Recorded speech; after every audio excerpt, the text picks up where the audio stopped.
I'm Abram, 34, a single father to my 7-year-old daughter, Sophie. 5 years ago, I purchased my childhood home from my parents, creating stability for us after my divorce. Everything seemed perfect until that morning I found court papers on my doorstep. My own parents were suing to evict us so my younger sister Amanda could own her first home. What hurt most wasn't just the betrayal, but how they smiled at Sophie while plotting to take her home away. Nobody expected what would happen in that courtroom when my little girl raised her hand and changed everything. Before I share this painful family story, let me know where you're watching from in the comments. Hit subscribe if you've ever had family betray you for money. Trust me, you're not alone. Growing up in this house holds so many memories. It's a modest 3-bedroom suburban home in Lakewood, nothing fancy by most standards, but every corner contains a piece of my childhood. The oak tree in the backyard where Dad hung my first swing. The kitchen where Mom taught me to make her famous apple pie. The attic where I'd hide during thunderstorms. This house was more than walls and a roof. It was security, consistency, love. At least that's what I thought it represented to all of us. My parents, Frank and Diane, were hard-working people who provided a stable, if sometimes strict, upbringing. Dad worked as a mechanical engineer at the local manufacturing plant for 30 years, and Mom was an elementary school teacher. They weren't wealthy, but we never went without necessities. They seemed to embody traditional family values: loyalty, honesty, putting family first, words that now taste bitter when I say them. Then there's my sister Amanda, 3 years younger than me. She was always the golden child. When I brought home a B+, she'd bring home an A. When I made the junior varsity team, she became team captain. It wasn't that she was malicious about it, at least not when we were kids. It was simply the family dynamic. I was the responsible one who should know better. She was the special one who deserved extra chances. "Your sister is more sensitive," Mom would say when I complained about unfair treatment. "You're stronger. You can handle more." I accepted this reality, even found pride in being the strong one. But I didn't realize how deep these patterns would cut until we were adults. My early adulthood wasn't easy. I married Jessica right after college, probably too young at 23. We had Sophie when I was 27, and for a while things seemed perfect. I was building a career in architectural drafting, Jessica was teaching at the local high school, and Sophie was the light of our lives. But the cracks in our marriage started showing when Sophie was around 3. The issues weren't dramatic, no affairs or abuse, just a slow-growing distance neither of us knew how to bridge. After months of counseling and trying to make it work, we separated when Sophie was 4. The divorce was finalized 6 months later, with joint custody, but Sophie living primarily with me since Jessica's teaching schedule was less flexible. During this difficult period, my parents initially seemed supportive. They watched Sophie when needed and listened to my frustrations. But there was always an undercurrent of "we told you so" in their comfort. They had never quite approved of Jessica, thinking she was too independent-minded for family life. Meanwhile, Amanda had moved to Chicago after college with dreams of making it big in advertising. She'd call home with grand stories of client meetings and networking events, though I later learned most of it was exaggerated. My parents spoke of her adventures with such pride, their daughter in the big city, living the glamorous life they'd never had. Then came the opportunity that changed everything. About 5 years ago, my parents decided to downsize. They'd found a single-story ranch better suited for their retirement years and wanted to sell the family home. The timing coincided with me needing a more stable situation for Sophie after the divorce. "Why don't you buy it?" Dad suggested one Sunday dinner. "We can work out a fair price, and this way, Sophie gets to grow up in a family home." The offer seemed perfect. The housing market in our area was hot, and buying directly from my parents meant avoiding bidding wars and real estate commissions. We agreed on a price of $220,000, below market value but still fair. Since I couldn't qualify for a conventional mortgage right after the divorce, we set up a private financing arrangement. The agreement was straightforward. I would make monthly payments directly to them over 15 years, with a reasonable interest rate. We had the basic terms drawn up by a notary, though not a full real estate attorney, a decision I would later regret deeply. My dad insisted we didn't need to waste money on lawyers when family can trust family. Those words haunt me now. For the next 5 years, everything worked well. I made every payment on time, sometimes even adding extra when I received bonuses at work. Sophie and I settled into a routine. I converted my old childhood bedroom into her princess castle, complete with lavender walls and glow-in-the-dark stars on the ceiling. We planted a vegetable garden in the backyard. We belonged here. Then last year, everything changed when Amanda moved back to town. Her big city career had apparently fallen apart, though she described it as seeking better work-life balance. She moved in with my parents temporarily, while finding her footing. At first, her return didn't seem to affect my situation. We'd meet at Sunday dinners at my parents' new home, where Amanda would dominate conversation with stories about Chicago, carefully edited to sound like she'd left on her terms. I noticed her lingering looks around my house when she visited, commenting on what she would do differently with the space, but I dismissed it as harmless talk. If only I'd recognized the warning signs sooner. It started on an ordinary Tuesday in September. I just dropped Sophie off at school and returned home to grab my laptop before heading to the office. That's when I noticed the official-looking envelope tucked among the bills and flyers in the mail. The return address showed the county courthouse. My first thought was that it might be related to my divorce. Perhaps some paperwork Jessica needed updated. I was wrong. So very wrong. Inside was a summons for an eviction hearing. The plaintiffs? Frank and Diane Miller, my own parents. The document claimed I was substantially behind on payments and in violation of our agreement. It stated they were exercising their right to reclaim the property. I read it 3 times, convinced it was some elaborate mistake. I immediately called my father, my hands shaking as I dialed. "Dad, there must be some mix-up. I just got court papers saying you're trying to evict me from the house." The pause before he answered told me everything. This was no mistake. "Abram, we didn't want it to come to this, but you've left us no choice," he said, his voice unnaturally formal. "You haven't been meeting the terms of our agreement." "What are you talking about? I've made every single payment. I have the receipts, the bank statements." "There were other conditions," he interrupted. "The property maintenance standards we discussed, and the payment schedule was adjusted last year, which you've ignored." My mind raced. There had been no adjustment to our agreement, no discussion of changing terms. The maintenance clause in our original agreement only required that I keep the property in good condition, which I absolutely had. "Dad, this is crazy. We never changed any terms. I need to speak with you and Mom in person about this. We're actually heading out of town for the weekend. We can talk when we get back, but the court date is set. Maybe it's better to let the legal process handle this now." The dismissive tone in his voice was like a physical blow. I hung up and immediately called my mother, hoping she would be more reasonable. Instead, her phone went straight to voicemail. I tried Amanda next, wondering if she knew what was happening. She answered on the first ring. "I was wondering when you'd call," she said, with no greeting. "Amanda, do you know what's going on? Mom and Dad are trying to evict me and Sophie from our home." "It's not really your home, though, is it?" she replied. "It's their house that they're letting you live in while making payments. And honestly, Abram, they've been more than patient." That's when the pieces started coming together. "This is about you, isn't it? You want the house." Her laugh confirmed my suspicion before her words did. "Look, I'm starting over here after the Chicago situation. I need a place of my own, and Mom and Dad agree that I deserve a chance to own my first home. You've had your opportunities. It's my turn now." "My opportunities?" "Amanda, I bought this house. I've been paying for it for 5 years. Sophie's entire life stability is here. Don't be so dramatic. Kids are adaptable.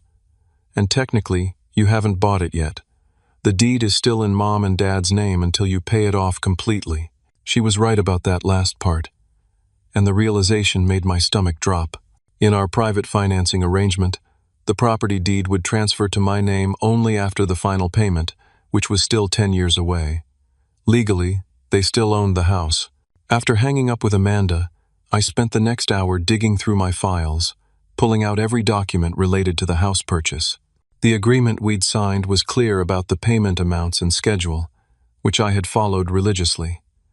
There was absolutely no mention of revised terms or conditions. I called the bank and requested a complete history of all payments I'd made to my parents. Then I drove to the courthouse to get more information about the case they'd filed.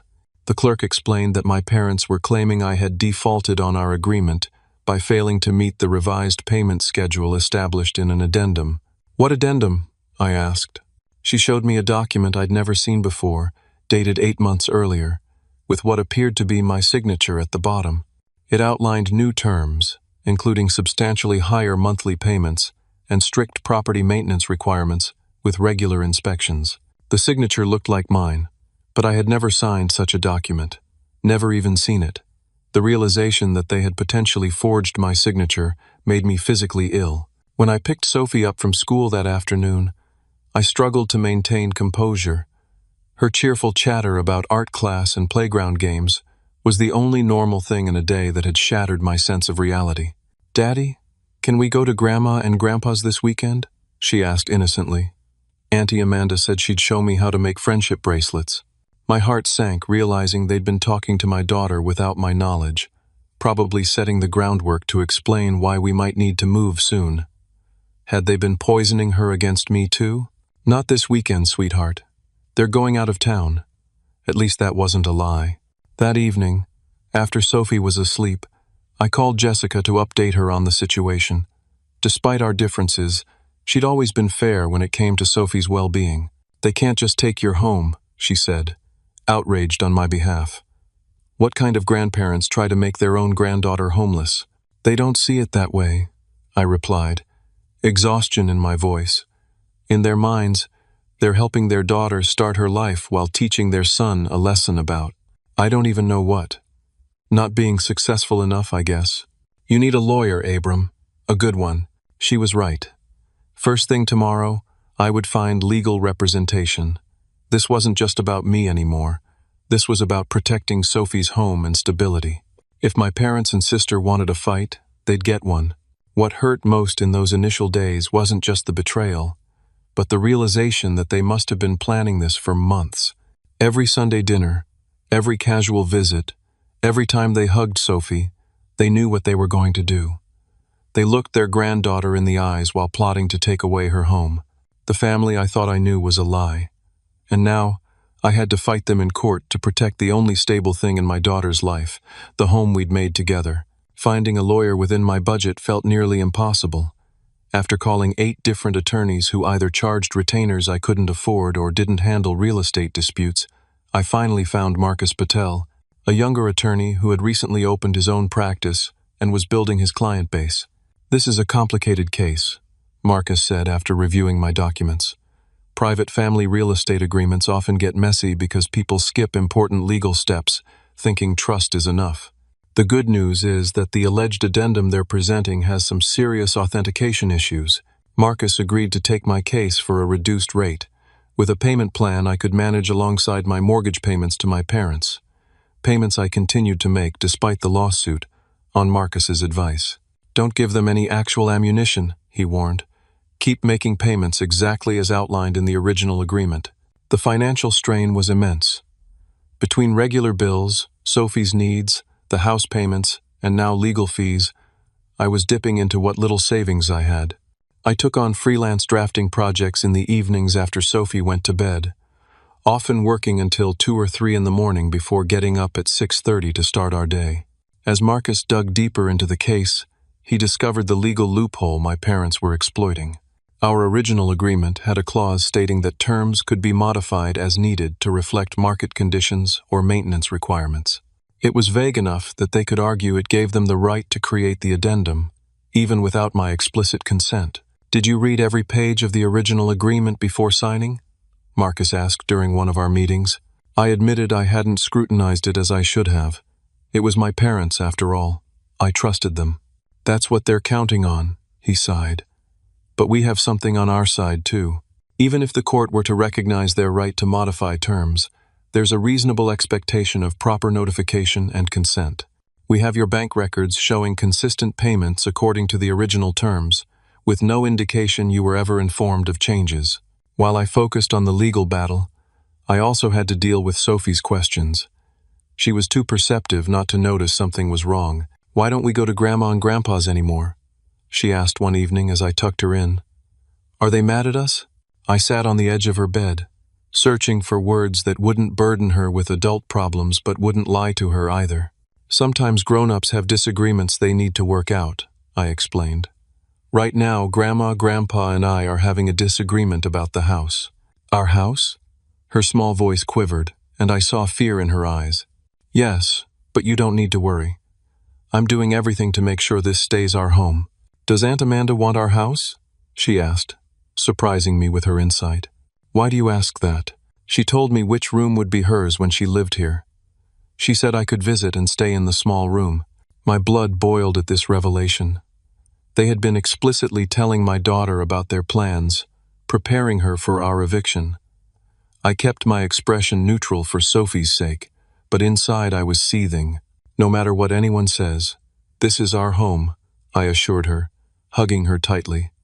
"And I promise I'm doing everything I can to keep it that way." As the court date approached, the pressure from extended family increased. My aunt called, saying she'd heard both sides and thought I was being unreasonable. "Your sister needs a fresh start," she said. "You could find another place. Sophie is young, she'll adjust." My uncle sent a similar message. "Your parents are getting older. This stress isn't good for them. Think about the family as a whole." It became clear that my parents and Amanda had been working the family circuit, spinning a narrative that cast me as the selfish one.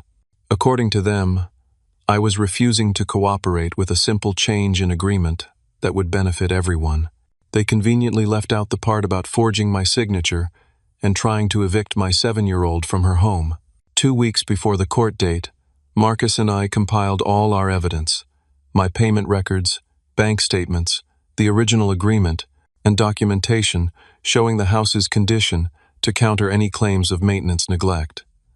We also had a handwriting expert examine the signature on the addendum, who provided a report questioning its authenticity.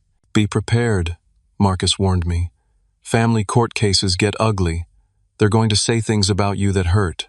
They'll bring up every mistake you've ever made, every shortcoming as a son, a father, anything they can use to paint you as irresponsible." I nodded, already feeling the weight of what was to come. As long as Sophie keeps her home, they can say what they want about me. The night before we submitted our evidence, Amanda showed up at my door unannounced. Sophie was at Jessica's for her regular weekend visit, so I was alone. "We need to talk," Amanda said, pushing past me into the house without waiting for an invitation. She looked around the living room with a proprietary gaze that made my skin crawl. "This could all be so much simpler if you'd just cooperate," she said, settling herself on the couch. "I've already got a buyer interested if I decide to sell." Her words confirmed what I had suspected but hadn't been able to prove. This wasn't about Amanda wanting a family home. This was about her getting a valuable asset she could convert to cash. "So that's the plan? Get the house from me below market value and then immediately flip it for profit?" She shrugged, not even bothering to deny it. "It's just business, Abram. I need capital to restart my career, and Mom and Dad agree I deserve this opportunity. They've always helped both of us. By stealing my home? The home where their granddaughter lives? Don't be so dramatic. Kids are resilient." And honestly, would Sophie really miss seeing the people next door? Having her own bathroom?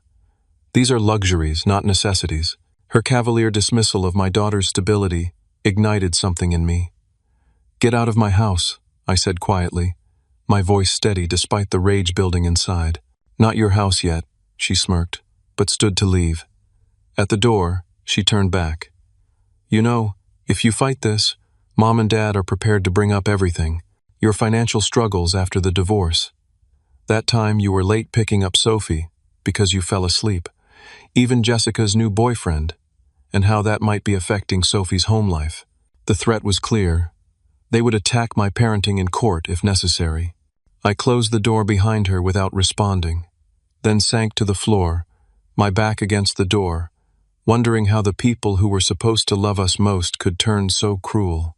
What I didn't know then was that Sophie had left her tablet recording in the living room earlier that day, forgotten during her rush to pack for her mom's house. The device had captured every word of my conversation with Amanda. including her admission about selling the house and the threats against me. It was sitting there silently, holding evidence that would change everything. 3 days before our court date, I came home from work to find my parents' car in the driveway alongside Amanda's. They hadn't called or texted to say they were coming over. I found them inside, walking through the house with a notepad. "What are you doing here?" I asked, standing in my own doorway, feeling like an intruder. "You can't just enter my home without permission." "We're still the legal owners," my father replied without looking at me. "We have the right to inspect the property." My mother at least had the decency to look uncomfortable. "We called earlier, but you didn't answer," she said. I checked my phone. No missed calls. Another lie. Amanda was in Sophie's room, opening closets and taking notes. "This closet has water damage," she announced. "That's a maintenance violation." "There's no water damage," I countered, following her. "Sophie spilled juice last week. I cleaned it up. She made a note anyway." "The court will determine that." It was surreal watching them move through the home where I'd grown up, where they'd raised me, now acting like cold-hearted landlords rather than parents. My father checked every faucet, every light switch, documenting perceived deficiencies. My mother ran her finger along baseboards looking for dust. "Why are you really doing this?" I finally asked as they gathered in the living room, completing their inspection. "You haven't maintained the property according to standards," my father began. "Stop it," I interrupted. "The real reason, not the legal excuse." An uncomfortable silence fell. Finally, my mother spoke. "Amanda needs a fresh start. She's had some financial setbacks in Chicago. So she gets my house? Sophie's home? That's the solution?" "It's not like that," my father said, though his eyes wouldn't meet mine. "Amanda has a solid plan. She'll be able to leverage the property equity to stabilize her situation, and she's going to sell it," I cut in. "She already told me she has a buyer lined up." My parents exchanged a look I couldn't interpret. Had they known?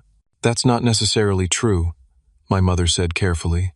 "Even if it is," my father added, "it would be her right. The property would be hers to do with, as she sees fit." Amanda entered from the hallway. "I was thinking we could do this transition smoothly. I'd let you stay through the end of Sophie's school year, for example. That's generous considering the market right now." Generous? I couldn't believe what I was hearing. "I've paid over $70,000 toward this house over the past 5 years.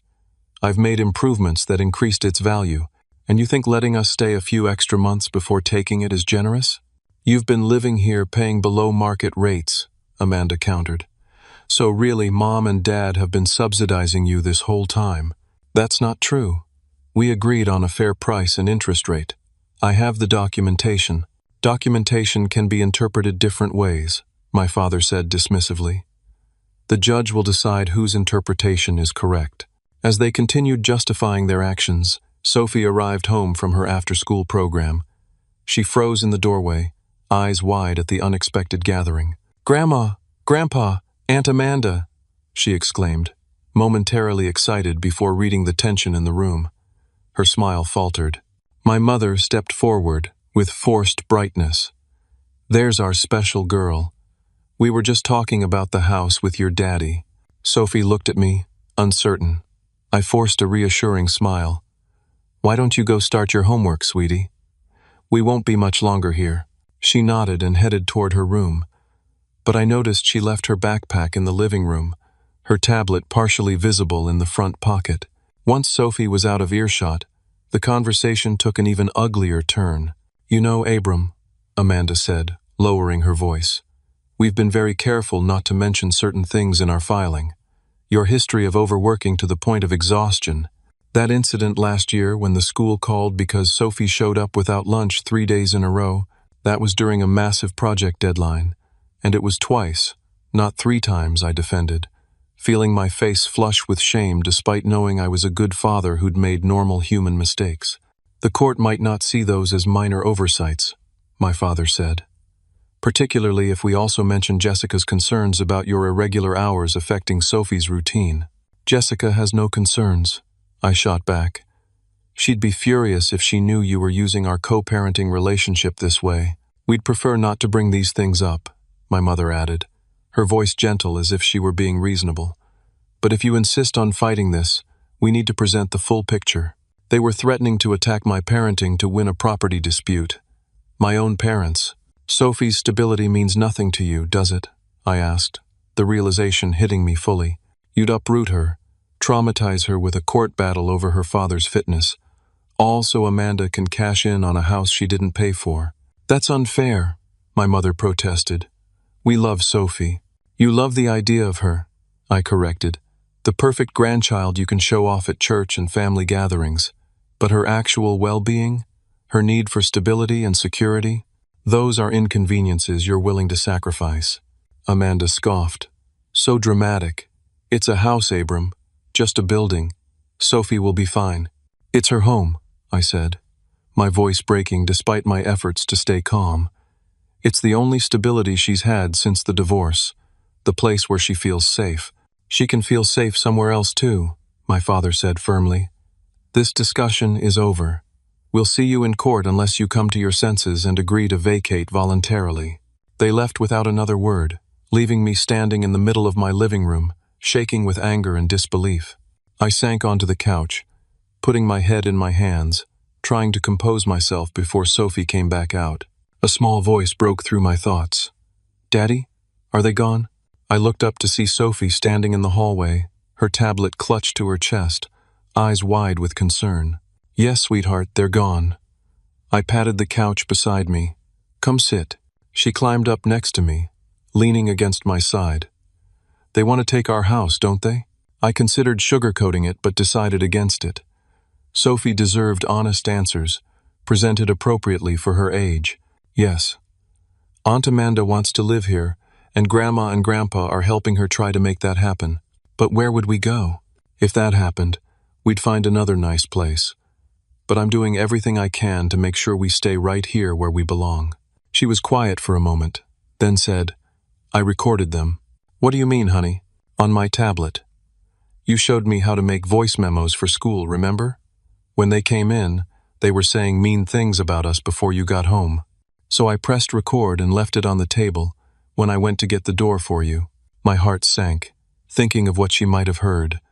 Oh, Sophie, I'm sorry you heard unkind things. It's okay, she said with surprising maturity, but I got them saying the bad stuff, about selling our house and saying those lies about you. Is that important? I stared at my 7-year-old daughter, who in her innocent wisdom had possibly captured the very evidence we needed. It might be very important, Sophie. Can I see?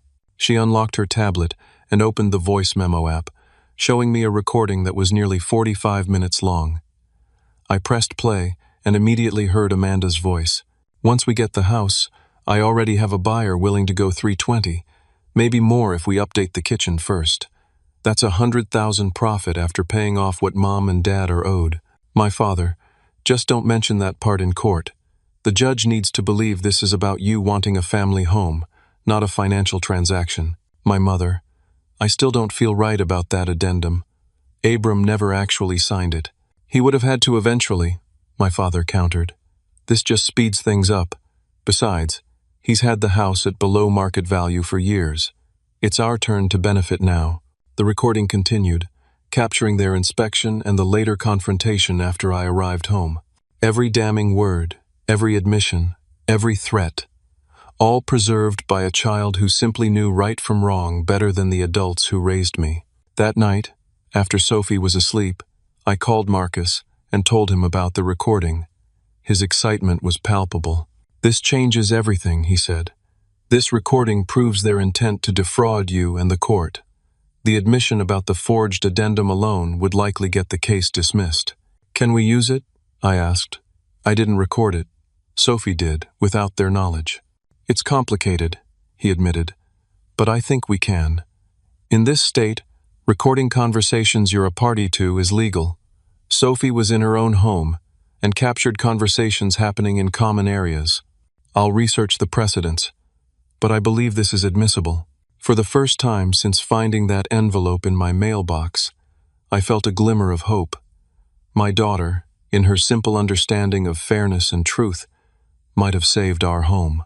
The night before court, I sat on the edge of Sophie's bed after story time, anxiety gnawing at my stomach. "Are you scared about tomorrow?" she asked, always perceptive. "A little," I admitted, "but having the truth on our side helps a lot." "Will I have to talk to the judge?" Marcus had prepared for the possibility that Sophie might be asked about the recording. "Maybe," I said, "but only if you feel comfortable, and only a few simple questions." She nodded solemnly. "I can do it. I can tell the truth." I brushed her hair back from her forehead. "I know you can, sweetheart. You're the bravest person I know." "Braver than you?" she asked with a small smile. "Much braver than me," I assured her, tucking the blanket around her. "Get some sleep. Tomorrow's an important day." As I turned to leave, her small voice stopped me. "Daddy, no matter what happens with the house, we'll be okay, right? Because we have each other?" In that moment, my 7-year-old daughter showed more wisdom and strength than anyone else in this sorry situation. "That's absolutely right," I told her, my voice thick with emotion. "As long as we have each other, we'll always be okay." The county courthouse was an imposing building of red brick and tall columns. Sophie held my hand tightly as we climbed the steps, her other hand clutching the tablet inside her small backpack. Jessica had taken the morning off work to come support us, walking slightly behind. "Remember," she whispered to Sophie, "you don't have to be scared. Just tell the truth if the judge asks you questions." Inside, the hallway outside courtroom 3 was already crowded. My parents stood stiffly by the wall, dressed in formal clothes I rarely saw them wear. My father wouldn't meet my eyes. My mother gave a small, uncertain wave that I didn't return.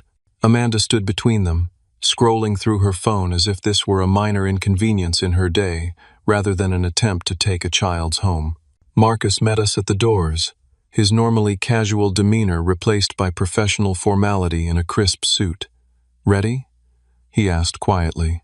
I nodded, though my dry mouth and racing heart suggested otherwise.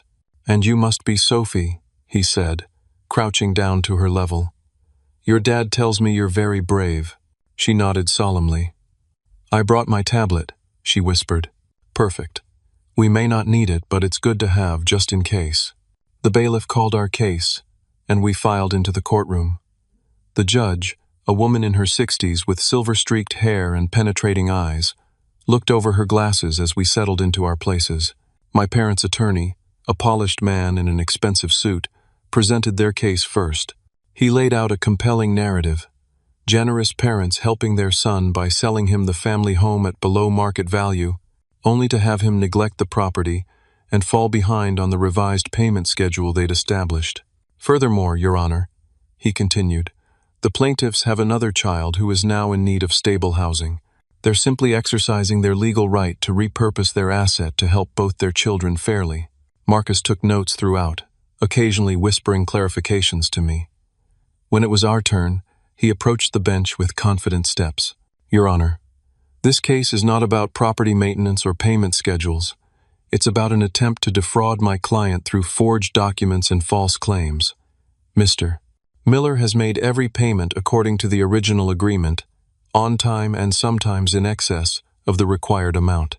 He presented my payment records, bank statements, and photos showing the excellent condition of the home. Then he addressed the alleged addendum. "My client never saw, discussed, or signed this document. We have an expert witness who questions the authenticity of the signature. But more importantly, we have evidence that the plaintiffs themselves have admitted to creating this addendum without my client's knowledge or consent." My parents' attorney objected immediately. "Your Honor, no such evidence has been submitted to the court. We only discovered this evidence recently," Marcus explained. "We're prepared to present it today with the court's permission." The judge considered this, then nodded. "I'll allow it, with the understanding that opposing counsel has the right to review and respond." Marcus hesitated, glancing at me. We had discussed how to handle the recording, deciding that letting Sophie speak directly to the judge might be more impactful than simply playing the audio. "Your Honor, the evidence was captured by Mr. Miller's 7-year-old daughter, Sophie, who is present in the courtroom today. With the court's permission, she would like to address you directly about what she discovered." My parents and Amanda exchanged alarmed glances. Their attorney looked confused, clearly unprepared for this development. The judge looked at Sophie, her stern expression softening slightly. "Is the child comfortable speaking in court?" "She is, Your Honor," Marcus confirmed. The judge nodded. "I'll allow it. Sophie, would you please come forward?" Sophie squeezed my hand once before walking to the front of the courtroom, her small shoulders squared with determination. The bailiff adjusted the microphone to her height. "Hello, Sophie," the judge said kindly. "Do you understand that you need to tell the truth in this courtroom?" "Yes, ma'am," Sophie replied clearly. "Go ahead and tell me what you'd like to share." Sophie took a deep breath. "Can I show you something my daddy doesn't know about?" she asked, her voice steady despite the tension in the room. The judge looked momentarily surprised, then nodded. "You may." Sophie unzipped her backpack and pulled out her tablet. "I recorded Grandma and Grandpa and Aunt Amanda in our house when they came over. They were saying mean things and telling lies. My parents' attorney stood immediately. 'Your Honor, if this is a recording made without consent—'" "It was in our house," Sophie interrupted, her indignation overcoming her nervousness. "My house. And they were saying they were going to take it away from me and Daddy." The judge raised a hand to quiet the attorney. "I'd like to hear what Sophie has to say." Turning back to Sophie, she asked, "Why did you make this recording, Sophie?" "Because they were being mean and not telling the truth. My daddy always says that the truth is important, even when it's hard." Pride swelled in my chest, despite the tension of the moment. "Can I play it for you?" Sophie asked, her finger hovering over the screen. The judge nodded. "Yes, you may." Sophie pressed play, and Amanda's voice filled the courtroom.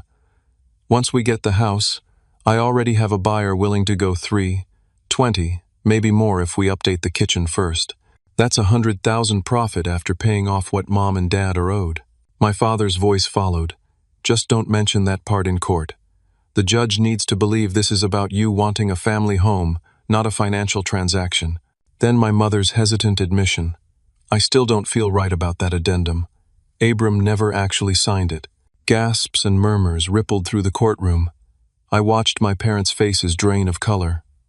Amanda stared straight ahead, her jaw clenched. Their attorney looked like he wanted to disappear. Sophie continued playing the recording, including the parts where they threatened to attack my parenting in court and admitted the real reason behind the eviction attempt, not to provide Amanda a family home, but to flip the property for profit. When the recording ended, the courtroom was silent. Sophie looked up at the judge. "They lied, and they were going to take away my home. Is that allowed?" The judge's expression was unreadable as she considered the child before her. "Thank you for bringing this to the court's attention, Sophie. You were very brave today." Sophie nodded solemnly. "Can I go back to my dad now?" "Yes, you may." As Sophie returned to sit beside me, I wrapped my arm around her shoulders, whispering, "I'm so proud of you." The judge turned to my parents' attorney. "Counselor, would you like to respond to this evidence?" He conferred hurriedly with my parents and Amanda, their whispered conversation growing heated. Finally, he turned back to the judge. "Your Honor, my clients would like to request a brief recess to discuss this new information." "Granted." 15 minutes. As they filed out, Amanda shot me a venomous glare. My mother wouldn't look at me at all. Only my father hesitated, glancing back at Sophie with an expression I couldn't interpret. Shame, perhaps, or simple surprise at being outmaneuvered by a 7-year-old sense of right and wrong. During the recess, Marcus was cautiously optimistic. "The recording is damning. They admitted to creating fraudulent documents and misleading the court. No judge would rule in their favor after hearing that."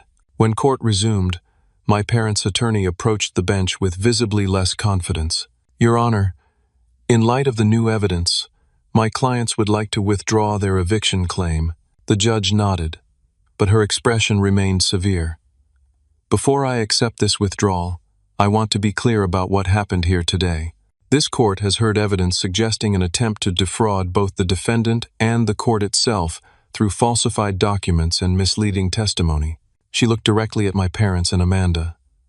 "I could refer this matter for criminal investigation. Mortgage fraud and forging documents are serious offenses. However, given the family relationship involved in the withdrawal of the claim, I will instead dismiss this case with prejudice, meaning it cannot be refiled. Turning to me, she continued, Mr. Miller, I strongly advise you to consult with your attorney about creating a more formal and secure arrangement regarding the property, preferably with the involvement of a proper real estate attorney.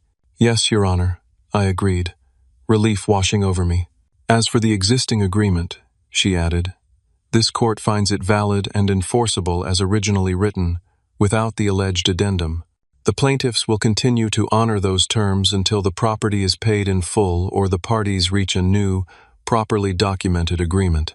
With a final stern look at my parents, she concluded, case dismissed. The gavel's sharp crack echoed through the courtroom, marking the end of a nightmare that had consumed our lives for weeks. Sophie squeezed my hand, a small smile playing at her lips. We won, Daddy, she whispered. We get to keep our home. Yes, sweetheart, I replied, hugging her close. Thanks to you, we do. Outside the courthouse, a light rain had begun to fall, matching the somber mood despite our victory. Jessica gave Sophie a big hug, telling her how proud she was before heading back to work. Marcus shook my hand firmly. Congratulations, he said. Not many cases resolve this decisively. Your daughter is quite something.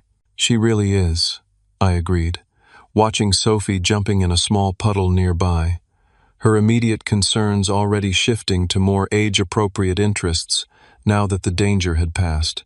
As Marcus left to file the final paperwork, I saw my parents and Amanda huddled under the courthouse awning, engaged in what appeared to be a heated discussion. Part of me wanted to walk away without another word, but there were things that needed to be said. Sophie, wait here for just a minute, okay? Stay where I can see you. She nodded, continuing her puddle exploration while keeping close. I approached my family, if I could still call them that. My father noticed me first, his expression hardening. I suppose you're here to gloat, he said. No, I replied evenly. I'm here to make something very clear. What you tried to do was unforgivable, not just to me but to Sophie, your own granddaughter. We never meant to hurt Sophie, my mother began, her voice pleading. We only wanted to take away the only home she's known since the divorce. I finished for her, to lie in court, to forge documents, to threaten my reputation as a father. Tell me exactly which part wasn't meant to hurt us. Amanda stepped forward, eyes blazing. You had no right to record us without permission. That's illegal. Actually, in this state, it's perfectly legal to record conversations in your own home, I countered. Besides, I didn't record you. Sophie did. A 7-year-old child who recognized dishonesty better than her own grandparents and aunt. This isn't over, Amanda hissed. You've ruined everything. Do you know how much I needed that money? Your financial problems aren't my responsibility, I replied, and certainly not Sophie's. If you needed help, there were 1,000 better ways to ask for it than trying to steal our home. My father put his hand on Amanda's shoulder, silencing her. What happens now? He asked, his voice gruff, but with an undertone of uncertainty. Now, I'll continue making payments according to our original agreement, but our relationship is a different matter. I need time to process what you were willing to do to us. You can't keep Sophie from us, my mother said, her voice quavering. We're her grandparents. I'm not going to use Sophie as a weapon the way you tried to use the house, I assured her. But any contact will be supervised, at least for now. She needs time to understand why the people who should have loved her tried to take away her home. We do love her, my mother insisted. Love isn't just a feeling, Mom. It's actions. And your actions showed exactly where Sophie and I stand with you, somewhere below Amanda's financial convenience. I turned to leave, then paused. One more thing. If any of you ever again threaten my home or my relationship with my daughter, I won't hesitate to use that recording for a restraining order. I hope we're clear. Without waiting for a response, I walked back to Sophie, took her hand, and led her to the car. In the rearview mirror, I could see my parents and sister still standing in the rain, looking smaller somehow, diminished by the truth of what they'd tried to do. That evening, after Sophie was in bed, I sat alone in the living room, the victory feeling hollow amid the ruins of what I'd thought was a loving family. The phone rang, My mother calling for the third time. I let it go to voicemail. A text followed. Please let us explain. We made a terrible mistake. Too little, too late. The following day, I filed paperwork for a temporary restraining order against all three of them, preventing them from entering the property without explicit permission. Marcus also helped me begin the process of creating a new, legally sound purchase agreement with proper documentation, though that would take time to complete. Word of what happened spread quickly through our small community. Neighbors who'd heard snippets of the courtroom drama stopped by with casseroles and offers of support. Sophie's teacher called to check if she needed any extra attention at school following the stress. Even my boss was understanding about the time I'd need to miss for follow-up legal appointments. What surprised me most was the call from Pastor Jim, who'd known our family for decades. My parents were devoted members of his congregation. "I've heard what happened, Abram," he said when I answered. "I wanted you to know that your parents came to see me yesterday. They're deeply ashamed." "They should be," I replied, not bothering to hide my bitterness. "Yes," he agreed, which surprised me. What they did was wrong on every level, but they're also lost right now, realizing the terrible mistake they made. "Pastor, with all due respect, this wasn't a mistake. A mistake is forgetting an appointment or saying something thoughtless in anger. They planned this for months. They forged documents. They tried to make my daughter homeless for profit." He was quiet for a moment. "You're right, and I've told them as much. I'm not calling to ask you to forgive them immediately. I'm calling because I care about you and Sophie, and I wanted you to know that support is available if you need it." His kindness nearly undid me. "Thank you," I managed. "Right now, I'm just trying to get through each day and keep things stable for Sophie." "How is she doing?" "Better than me, honestly. Kids have a remarkable ability to adapt. She knows something serious happened, but she's focused on the fact that we get to stay in our home. The deeper betrayal doesn't fully register yet, and with you as her father, she'll learn how to process it in a healthy way when the time comes," he assured me. After we hung up, I found myself on the back porch, staring at the oak tree where my father had hung my swing as a child. The memory felt tainted now, as did so many others. Would I ever be able to look at this house again without thinking of their betrayal? Sophie found me there, coming outside in her pajamas after finishing her bedtime routine. "Daddy, are you sad?" she asked, leaning against my knee. "A little," I admitted, "but also very proud of you. Are Grandma and Grandpa ever coming back?" I chose my words carefully. Not for a while. They made some very bad choices that hurt us, and we all need time to think about what happened. She considered this, her small face serious. "They were wrong to try to take our house." "Yes, they were. And they were wrong to say mean things about you. You're the best daddy." My throat tightened. "Thank you, sweetheart. Can I ask something else?" "Anything. Can we paint my room purple now, since we're staying?" Her simple, forward-looking question broke the spell of melancholy. This was what mattered. Building our life together. Making this house truly ours in all the ways that counted. "Absolutely," I promised. "Purple it is." In the weeks that followed, we began establishing new routines and boundaries. I kept my word about supervised contact, allowing my parents to see Sophie in neutral locations like the park or a restaurant. These visits were awkward and strained, but I refused to use Sophie as a pawn in adult conflicts. Amanda declined to participate, having moved to a neighboring city without saying goodbye. The restraining order remained in place, as did the original payment arrangement. My parents made no further attempts to modify it, accepting the court's ruling without complaint. Each month, I sent a check for the agreed amount, accompanied by a brief, formal receipt confirmation request. Nothing more. My mother's attempts at reconciliation continued through texts, calls, and the occasional handwritten letter. Some days I considered responding. Other days, the memory of what they'd tried to do made it impossible. My father, true to character, remained mostly silent, though Pastor Jim told me he was working through things in his own way. As for Sophie and me, we focused on making our house more thoroughly our own. We painted her room purple as promised. We planted new flowers in the garden. We adopted a rescue cat named Pumpkin, who quickly claimed the sunny spot by the living room window as his domain. Slowly, painfully, we began to heal from the betrayal, though the scars would always remain. What helped most was the knowledge that when it truly mattered, we had stood together and fought for our home, and won. 6 months after the court case, spring arrived with a burst of new beginnings. The cherry tree in our front yard bloomed in spectacular fashion, and Sophie insisted on taking pictures of it every day to remember how pretty things can become. Her wisdom, as always, stopped me in my tracks.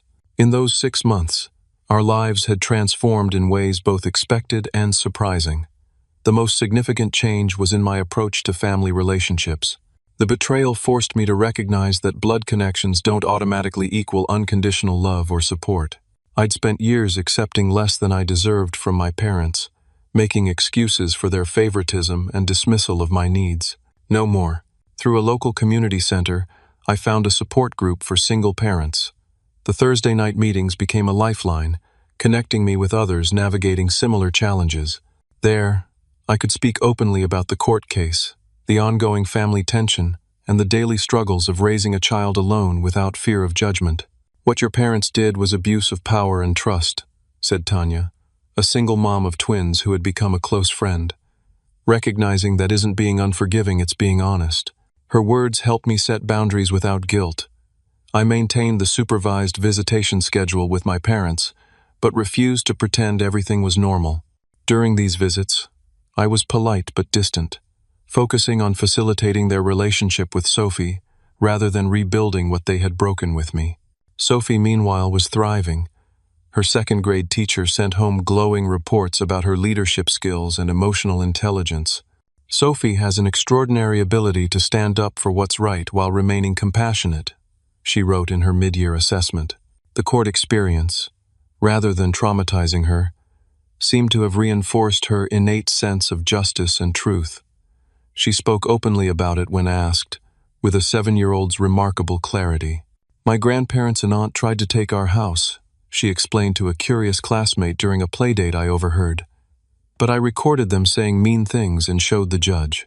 Now they can't take it, and they're sorry. Sometimes grown-ups make really bad choices too." Her resilience humbled me daily. As for my parents, the process of reconciliation moved in halting steps. 3 months after court, they requested a meeting without Sophie present. We met at a coffee shop on neutral ground, where my mother cried and my father stared at his hands while they offered apologies that still somehow contained justifications. "We got caught up in trying to help Amanda," my mother explained. "She was in such financial trouble, and we thought that sacrificing my stability was acceptable collateral damage." I finished when she trailed off. "We were wrong," my father said simply. It was perhaps the first time I'd ever heard him admit fault so directly. I didn't offer easy forgiveness, but I did agree to continue the current arrangement of supervised visits with Sophie, with the possibility of revisiting the restrictions after more time had passed. Amanda remained distant, having moved 2 hours away to start a new job. She sent Sophie a birthday card with no return address, a small peace offering that didn't extend to me. I was fine with that. Some relationships might be beyond repair, and I was learning that was okay too. The most unexpected development came from my relationship with our next-door neighbor, Leah, a hospital nurse in her early 30s. She had lived beside us for 3 years, but we'd never progressed beyond friendly waves and occasional chats about lawn care. During the court drama, she had noticed my stress and started bringing over home-cooked meals to help out. What began as neighborly concern evolved into genuine friendship. She joined Sophie and me for movie nights, helped with our backyard garden renovation, and became the reliable emergency contact I'd previously lacked. Sophie adored her, particularly after discovering Leah's talent for elaborate braiding techniques.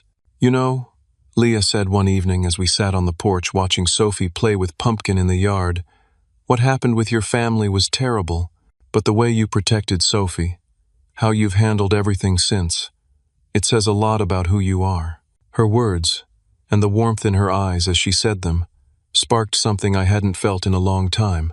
Whether our relationship would develop beyond friendship remained to be seen, but for the first time since the divorce, I felt open to the possibility.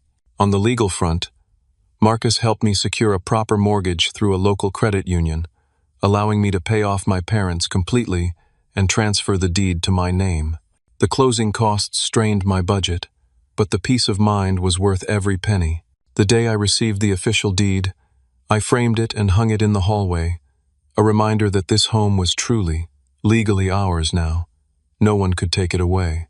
"Does this mean Grandma and Grandpa can never try to get our house again?"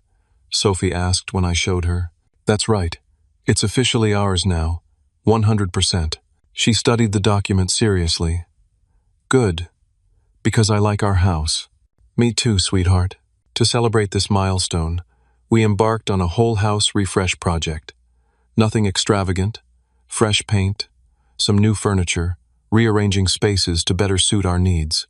With each change, the house felt less like the place where I grew up and more like the home Sophie and I had created together. My favorite addition was a large corkboard wall in the kitchen, where Sophie displayed her artwork and I pinned important notices and memories. Among these was a quote I'd found that resonated deeply. "Family isn't about blood. It's about who is willing to hold your hand when you need it most." On a sunny Saturday in May, 6 months and 2 weeks after the court case, my parents came for their first unsupervised visit at our home since the incident. It was a tentative step toward a new kind of relationship, not a return to what was, but perhaps the beginning of something healthier. As they admired the changes we'd made to the house, complimenting Sophie's purple room and the thriving garden, I watched them with clear eyes. They were flawed people who had made a terrible mistake, driven by misplaced priorities and old patterns. I would never fully trust them again, but perhaps we could build something new from the ashes of what was lost. "You've made this place your own," my father observed as we walked through the living room with its new arrangement and colors. "Yes," I agreed. "That's exactly what we've done." Later, after they left and Sophie was helping me prepare dinner, she asked a question that showed once again her remarkable perception. "Daddy, are you still mad at Grandma and Grandpa?" I considered how to answer truthfully while remaining age-appropriate. "I'm not as angry as I was," I finally said, "but I'm still sad about what happened, and it will take more time before I can fully trust them again." She nodded, carefully tearing lettuce leaves for our salad. "I think they're really sorry." "I think so too." "Can people do really bad things and still be good people?" she asked. The question struck me with its depth. "That's a complicated question," I admitted. "I think people are a mix of good and bad choices. One really bad choice doesn't make someone all bad forever. But it does mean they need to work hard to show they've changed and won't make that same bad choice again. Like when I lied about brushing my teeth, and then I had to prove I was trustworthy again by showing you my toothbrush every night." I smiled at her comparison. "Something like that, yes, just on a much bigger scale." She considered this while arranging tomatoes on top of the lettuce. "I think we should give them a chance to prove they're trustworthy again. Not with our house, but with other stuff." "I think you're right," I agreed. "And that's exactly what we're doing." That night, after tucking Sophie in, I sat on the back porch with a cup of coffee, reflecting on the journey of the past year. The betrayal had shattered my understanding of family, but from those broken pieces, Sophie and I had created something stronger. We'd learned that homes aren't just buildings, but the safe spaces we create together. That family isn't defined by DNA, but by respect, honesty, and unwavering support. That sometimes the people who should love us most fail us terribly, and that's not our fault or responsibility to fix. Most importantly, we'd learned that when the foundations shift beneath you, it's possible to build again on firmer ground. The house that had been the center of so much pain was now truly ours, not just legally, but in all the ways that mattered. Every wall held our stories. Every room contained our choices. It wasn't my childhood home anymore, or the house my parents had sold me, or the property they'd tried to take back. It was simply home, our home, and nobody could take that away. Have you ever had to stand up to family members who betrayed your trust? What boundaries did you set to protect yourself and your children? Share your stories in the comments below. If this journey of fighting for what's right resonated with you, please hit that subscribe button and give this video a thumbs up. Your support helps others find these stories of resilience and healing. Remember, Sometimes the family we choose is more reliable than the family we're born into. Thank you for listening, and I wish you strength in your own battles for what's right. In this heartbreaking Reddit family drama, I share how my parents sued to evict me and my 7-year-old daughter so my sister could own her first home. After discovering they forged documents and planned to sell the house for profit, we faced them in court where my daughter bravely asked to show evidence they never expected. This powerful Reddit family drama showcases how money can reveal true character when my own parents were willing to make their granddaughter homeless for financial gain.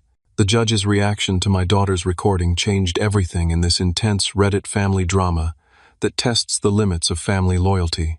I discuss setting boundaries after betrayal and rebuilding trust in this deeply emotional Reddit family drama that resonated with thousands. If you've experienced similar Reddit family drama, you'll understand the painful journey of protecting your children while processing parental betrayal. A story of resilience, justice, and creating true family bonds beyond blood.